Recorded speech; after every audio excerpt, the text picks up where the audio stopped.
Hi, Nate. Hey, Tom. If you had one shot, one opportunity to train anything you ever wanted, would you capture it or would you make it open source? Yo, his palms are Um, sweaty, knees weak, arms are heavy. There's code on his sweater already. Get spaghetti. He's nervous, but on the surface, he looks calm and ready to contribute to projects. But he keeps on forgetting what he wrote down. The whole crowd goes so loud. He opens his IDE, but the code won't come out. He's joking. Everybody's joking now. The clock's run out. Time's up. Over, blow. I keep going. There's a lot more to go. how much of this was your creation? I did a little bit of it. Nice. A little bit of a risky start with the current events. I didn't realize I was going fully into the song. Um, Give the people what they want. I think you open source it and see what happens. Timely, because it seems like we didn't talk about this offline, but it seems likely that Meta is going to release the 405B model. The way that we know this is popular media creators are starting to get interviews with Llama Team, and they're sending out messages like, so say you were to get a big open source model, what should we ask people about what you do with it? And I'm actually a little surprised with this. This wasn't something that we were prepared for going into the discussion. Today's plan on the retort, welcome back, a bit of a hiatus, is to discuss regulation, what regulation means, not really politics, but how open source and like AI broadly is becoming political, and history of like tech and politics intermingling or not, and what we think about that. There's more data news. I think the Wired had an article that got a bunch of creators up in arms about how Mm-hmm. there was YouTube data that a lot of models were trained on. The thing is, like, that most things that aren't discussed in this is that this is about the Pile, which is a popular open data set released by Luther AI. Mm-hmm. It'd be potentially interesting to talk about how litigious the data area is around copyright. That's the story here. I think the Pile, if I understand correctly, there's been other litigation against Luther about this, where Luther is a nonprofit trying to open up the stack of what's happening in AI. So like, this is the same thing that could happen at the Allen Institute. We have discussions like this about what happens with data, like real legal risk of doing things and operating. But it's just kind of saddens me that so much of the discourse is like, they're stealing our data from YouTube, and it's just there needs to be a higher level perspective, especially when it comes to things like Luther releasing this data set years ago. This is not a recent data set, and meanwhile, all these companies probably actually are scraping YouTube. Like they accused Apple, Anthropic, and whoever of trading on the Pile, and Mm-hmm. Mm-hmm. in reality, we have no transparency. It would be better if they were all training on this one open data set that had some scraped data in it, because then we at least could be a bit more accountable and attribute things and stuff like this. But we don't have any info. Well, So yeah. I feel like we go in cycles with this. A few weeks ago, we didn't talk about this, but Perplexity AI was getting attacked for like web crawling and abusing the robots.txt standard. And I was like, what if like do people like, have people been on the internet? Like the robots.txt is not a law. It's a guideline that mostly now benefits Google because Google has all the data. So there's a lot of just norms around how data and the internet and technology works that are in tension. And I think we see some reflections of this in how regulation and technology and politics are kind of shift, like the intersection, not them individually, but the intersection is all shifting a lot. So this could actually be a long episode. My ISP is doing work, so I might randomly get cut out of internet. So if we have a bad conclusion, that's the thing. We'll see So how far we get. where should we start? Yeah. I mean, there's a lot to say, but also in a sense, the 10,000 foot view is still very early days. Um, these, as you said, these norms are in tension with each other. Some of the norms are more informal, some are more standard, some are more compulsory, either because they've been, passed as such, or because there's just very strong sanctions or costs to violating them, or because, as you mentioned, a company like Google just has massively a different kind of access to these resources than others. Yeah, that's less a norm than just a material fact of the situation. My stance on this, and I can go into detail on this if need be. We were talking about this before we started. There already is and has been and will continue to be regulation, broadly understood in the sense that regulation really just means with like rules.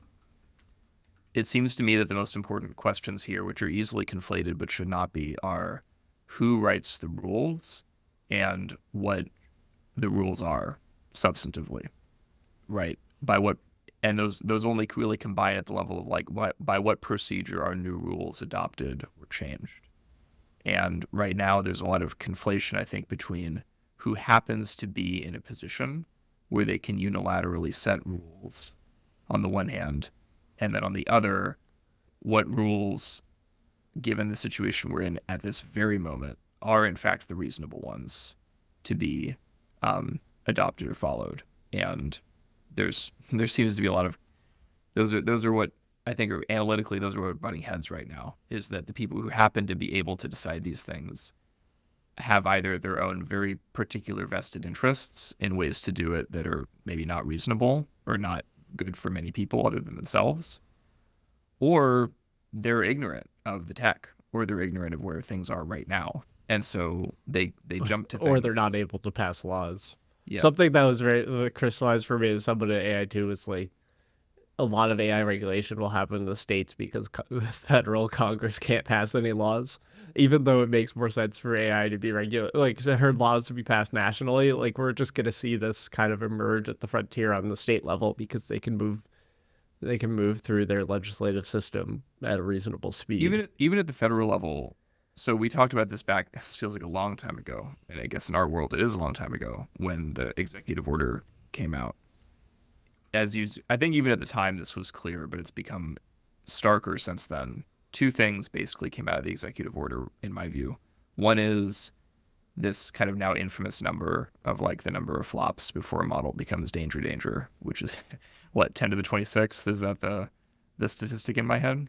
So that was one thing. And then the other thing was requiring distinct executive agencies to regularly report and reassess what the domain-specific risks and like relevant capabilities are for AI as it matures. And what I believe I said at the time, and very much what I still feel, is that the first of those things is a little bit ridiculous, too early, not very well posed, possibly excessively influenced by some X-risk safety type folks, and otherwise I still can't believe it's always Rand. Reflecting a hunger for just like, let's just put a number down so that we kind of sound more authoritative than we are. But it's not really grounded in anything that I think either of us would stand behind. Then the other side of it, I think, though, what came out of the executive order that was good was the second thing. It really just reflected the fact that, look, it is very early days. We don't really know where this is going. And the only way to responsibly engage with that degree of existential uncertainty is for each agency to kind of reorganize itself to better understand how its own mandate is shifting or coming into focus as AI capabilities further mature. And that, in fact, it has been what's happening. And behind the scenes, there's been a lot of change on that front. I think for the most part, change that's overdue, and that's taking the form of things like agencies now hiring their own chief AI officer, CAIO, I believe is the term of art for this, as well as an AI, I believe, executive board or something like this. And my sense is there's some anxiety or uncertainty about exactly how those roles should be scoped or what relationship they have with each other. But I still think that's a more important conversation than just trying to write down numbers that don't make sense and regulate off of those. Um, it it actually reflects where we are in terms of the moment. Did you read the FTC's little blog post on open weight foundation I did models? not read it, actually. They released a little blog post that was like on open weight foundation models, and essentially it was like the same, which is like these could potentially mitigate antitrust concerns slightly. It was very general. It was like recapping the basic arguments for, again, for like why open source could facilitate a more distributed economy than big players. And I was like, this is this. I mean, the level of You didn't buy antitrust it. scrutiny is wild.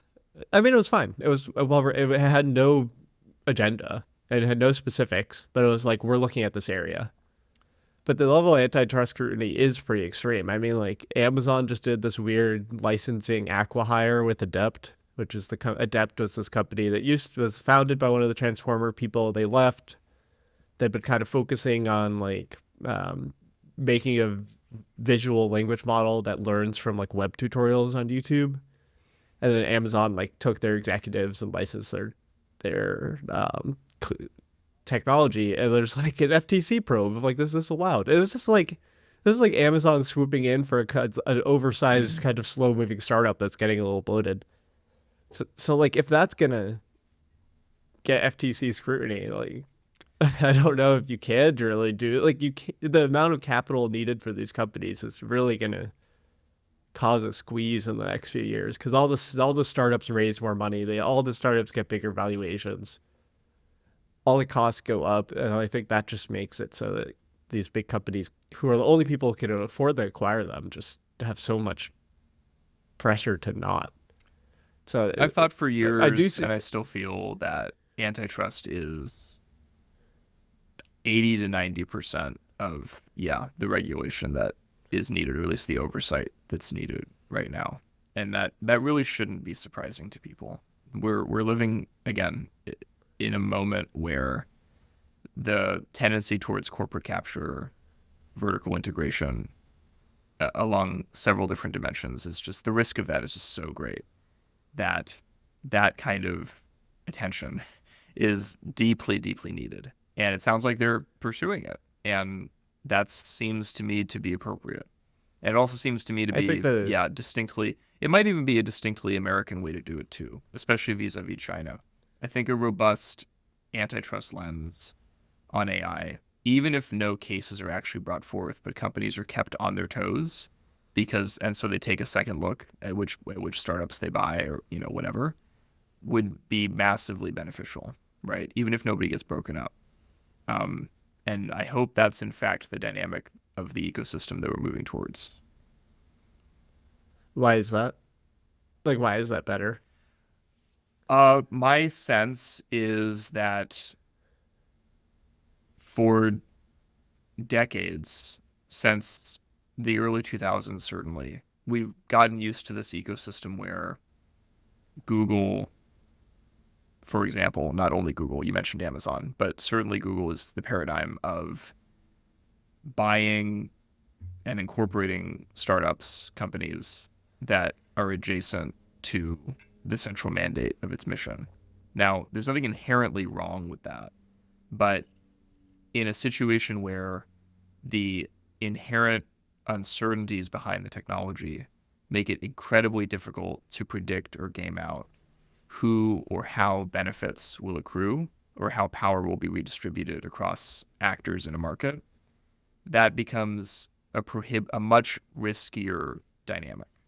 And so what I would like there to be is additional oversight and additional like foresight and reflection on the part of who and how acquisitions are made so that they are at least justified according to a much higher threshold of risk assessment and monitoring than just, oh, it turns out this team is working on stuff that, we think is important to work on. We might as well take them on and see where we go. I'm not sure if that dynamic is something we can continue to afford now that AI is truly in like the hockey stick takeoff mode.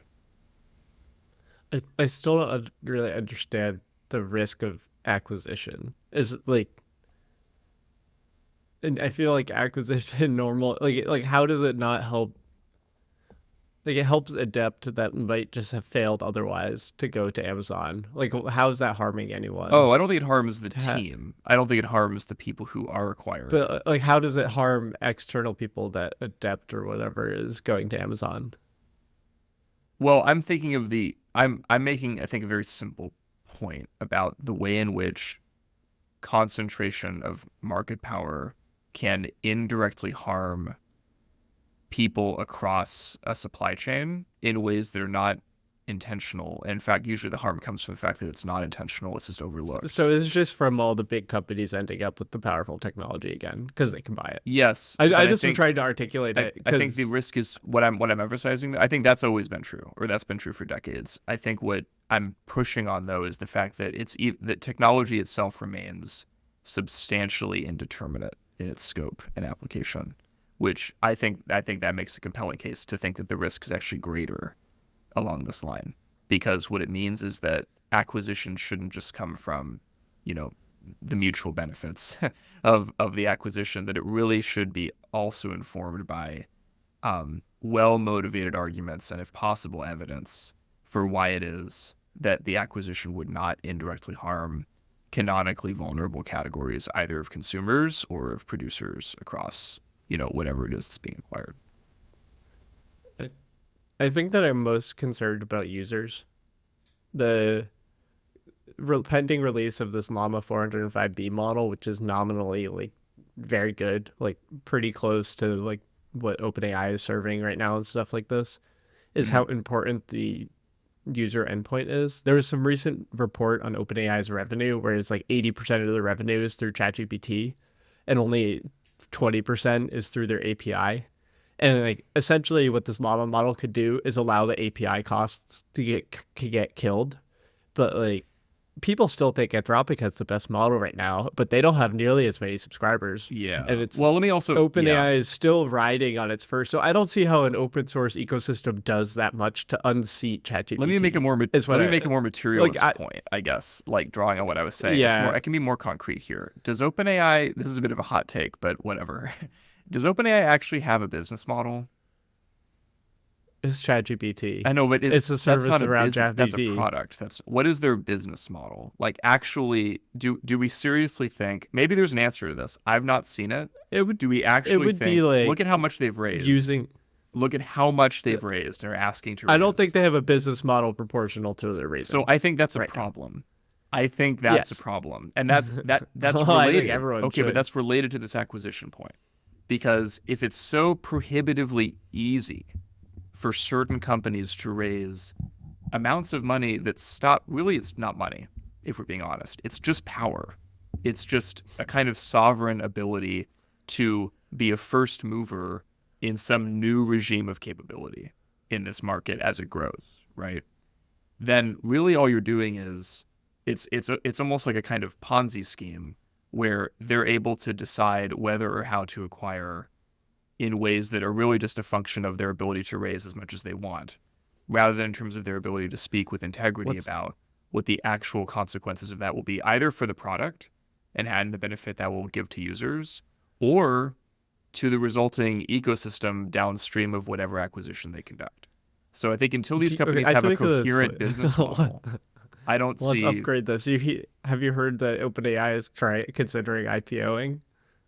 It doesn't surprise me. No, I think that would be a good... They're like expanding offices and doing all these other things, but the markets are not really like the fair market hypothesis or whatever. I think AI is showing how distorted that is, where it's like the people that have good AI stories, whether or not it's delivering revenue, have skyrocketing valuations. So it's like OpenAI going public would probably have better regulatory oversight of their actions. I believe so. Which is so dumb. I believe so. Well, I don't think it's dumb. I think it speaks to how early things are and how absurd things are right now. But absolutely, because then it would make them directly accountable to shareholders. Right? That's a kind of accountability. Yeah. To be clear, I don't think that's sufficient, but I do think it's necessary. And I think that it would substantially change their calculus. So actually, yeah, I I think it's a good thing that they're at least thinking about it. And maybe even it might even be a good idea if they just went through with it from an accountability standpoint. But in the meantime, I'm glad the FTC is taking a more, reflective and hands-on approach to oversight here. Yeah, well, I think the two interesting comments on the Trump VP choice is two of the most things I've seen related to tech. One, consistently pro Biden administration FTC's approach in terms of regulating big tech. That's very interesting. Two, being very critical of the whole Gemini saga and how all of AI is run by quote unquote left wing companies. The first one I think is just good. Having some longer term consistency in enforcement is probably the best way to enforce behavior. I don't think I agree 100% with all of the decisions they're making, especially when it comes down to the specific cases that they're taking. I think a lot of the cases have flawed understanding of how technology works, but I think they're investigating the right people, so hopefully that can improve. On the technology scapegoating thing, I think technology was already big tech having problems was already a bipartisan issue. So I don't think that politicizing it further as left versus right is actually A, good for the country, or B, like effective policy. So I think that's kind of going to be a moot point, and it's probably not going to actually move the needle. Like why would you politicize this further when everyone is wants to rein in big tech? There's much simpler arguments than AI is redistorting how people view the world, where everyone just agrees that technology and basic forms of AI are making teenagers depressed. It's why do we have to escalate it to the political level when there are basic things to look at? I feel like we need something more. We need a more specific term than politicizing it. It's introducing or injecting identity politics into something that actually just has nothing to do with identity politics. In a deeper or in a broader sense, this is about power, and so there's a politics that's going to be involved here, but it's being contorted by people. I mean, yeah, somebody like Vance is, I've never met the guy, and I have a bit of a strange kind of affinity with him because we're actually from similar parts of Ohio. So I grew up in Southeast Ohio. He grew up in Southwest Ohio. I did not have a family structure. If anybody listening has read Hillbilly Elegy or knows a bit of his story, or I guess. So have you read it? I've read it, yeah. Have you read it? All right, I haven't read it. I just heard from a partner that people in Appalachia are not necessarily thrilled about it. I was not necessarily thrilled about it as somebody who's from, and I think most people in the region pronounce it Appalachia. That's how I say it. There's no right answer, but I will pronounce it Appalachia. It catalyzed a series of books. There was one I liked called "What You Are Getting Wrong About Appalachia." There was kind of a response to Vance's book, among other things. There's other books that have kind of come out. So I think actually in that regard, it started a conversation, or grew one that's really important. The issue with Appalachia, it's probably relevant for this episode to talk about it. Appalachia is a region whose culture is defined by the fact that it has never felt, and in fact has never really been, understood by the rest of the country. It's never been accurately represented. It's never been taken on its own terms. The classic book about this, which I think JFK, when he was running for president, required his staff to read, is called Night Comes to the Cumberlands. I believe that's what it's called. Maybe it's Night Falls to something like that. And it refers to, Nate can look it up, Cumberland County, which I believe is a region technically of far east Kentucky. It's kind of in this straddling the line between Kentucky and West Virginia. That's just, how else can I say it? Devastatingly poor. So poor that it stops even being meaningful to describe it as not wealthy. It's really just that there was never investment there of any kind. Human, economic, political, right? And that's kind of the point. Appalachia is not a part of the country that just happens to be poorer, economically speaking, than other parts of the country. It's a part of the country that has always had a relationship with any form of power that is extractive.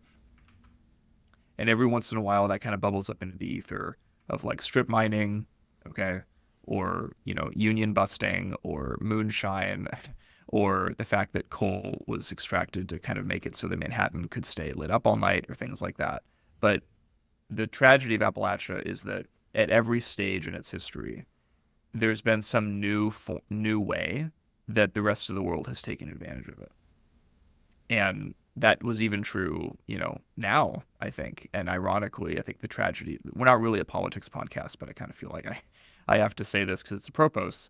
I think the tragedy of Vance is that if you read the book, it's clear that he did grow up in a very like dysfunctional, fucked up circumstance. But he extricated himself from that by becoming extremely individualistic and ambitious for the sake of being ambitious.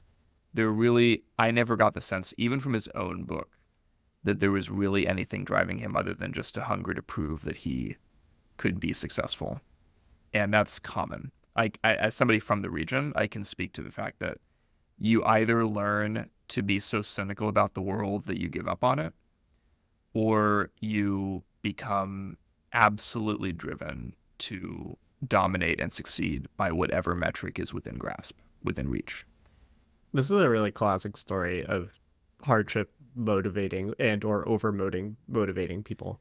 I think to remain in Culture Corner, I'm rewatching Breaking Bad with Helena, and it's like I'm in the empire business type of vibes from Walter White. Yeah, how far are you in it? We're just in season 2. I've seen it multiple times, but like that is what the story that is a dramatized version of this, which is once you like get that itch, it is hard to give it up, and you keep going, and it often can end in tragedy. I think that's the story. That is like exactly the theme of the at least Walter's arc, and there's a lot more that goes into the Vance show. is brilliant, and I mean Walter White is also brilliant, right? That's clear. But there is something. It's again, I enjoyed the book. There was a lot of truth in the book. There's a lot of he's sensitive, partly because he grew up there, and partly also because he kind of did a bit of research in the book about how structurally messed up Appalachia is and its inability to escape this dynamic where the rest of the world, it kind of offers itself up for the rest of the world to kind of take advantage of it and profit from it and extract from it in different ways. He's very sensitive to that stuff. The lessons he takes away are what I disagreed with. The last couple chapters of the book, I had this like whiplash of like, where the hell is this coming from? Because he gets very ideological kind of in my read all of a sudden. And it did, frankly, to me, read somewhat cynically and kind of like, again, he found a way to package a story that could sell rather than one that really spoke to the depth of the degradation of the region, which granted is not a particularly enjoyable story, but. Yeah, let's shift stories. How much do you buy this whole little tech agenda from big VCs? I think the little tech agenda is essentially the idea that small tech companies need to be able to flourish and build into new big tech companies. And part of that is through acquisition. So that's the way they take on the FTC. And part of that is through deregulation at a policy level. So right now, this has been really partially a response to SB 1047. They have a whole website on this. One of the weird things I found in researching this is that Scott Wiener, the senator who proposed this, is like, oh, I didn't expect there to be so much pushback. Why are y'all being so salty and in bad faith? Which, like, that is some weird politician, like, reframing and gating the conversation. I was like, have you not, like, you have governed over California for some period of time, and you do not understand what the golden boy of technology means to the state?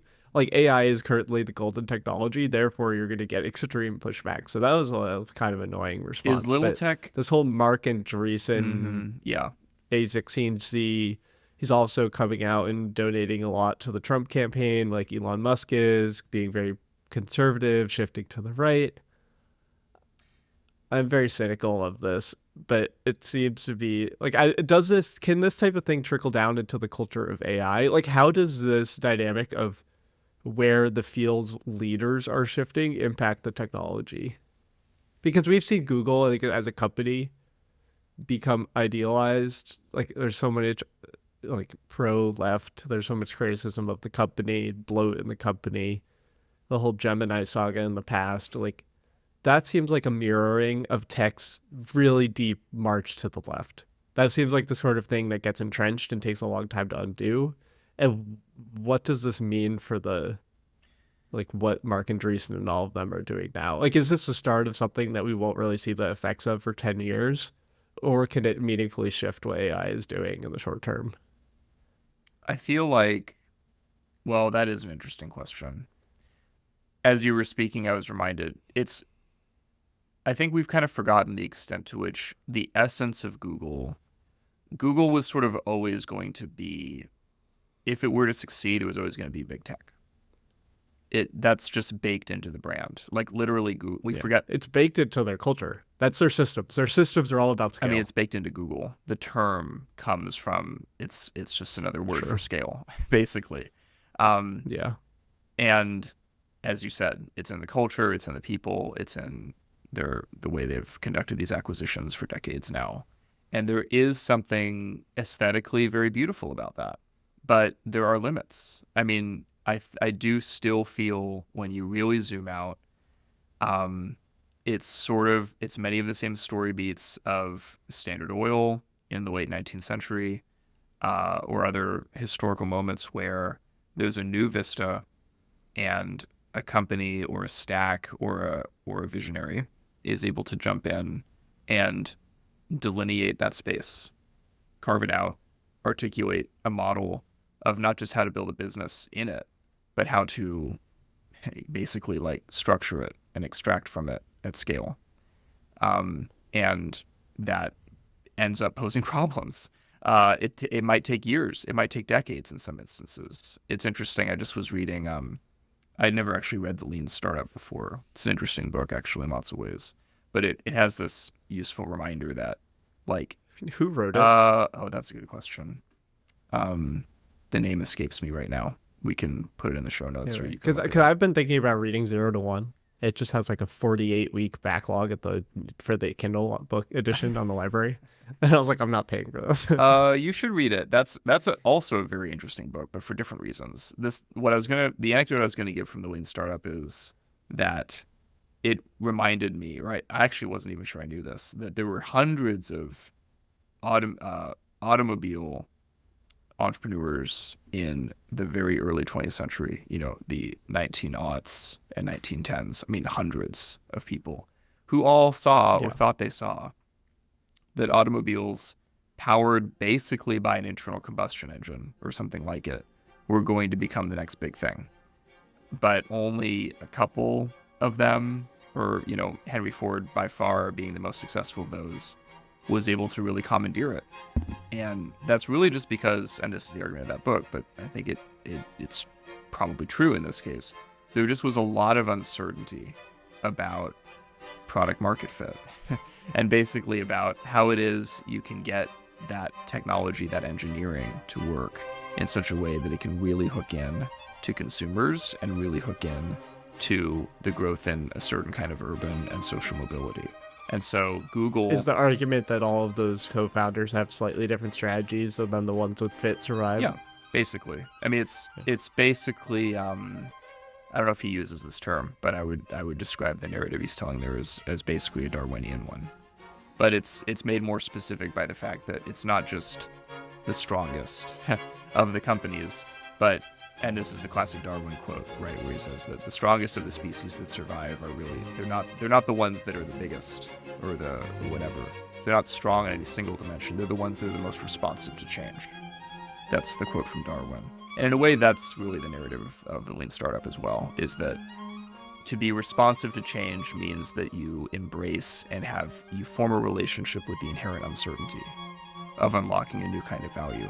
And so you set up experiments, you collect data, you test your hypotheses about product market fit, and you find a way to do that such that you're just putting yourself continuously in a position to scale as soon as scale becomes possible, as soon as that is available.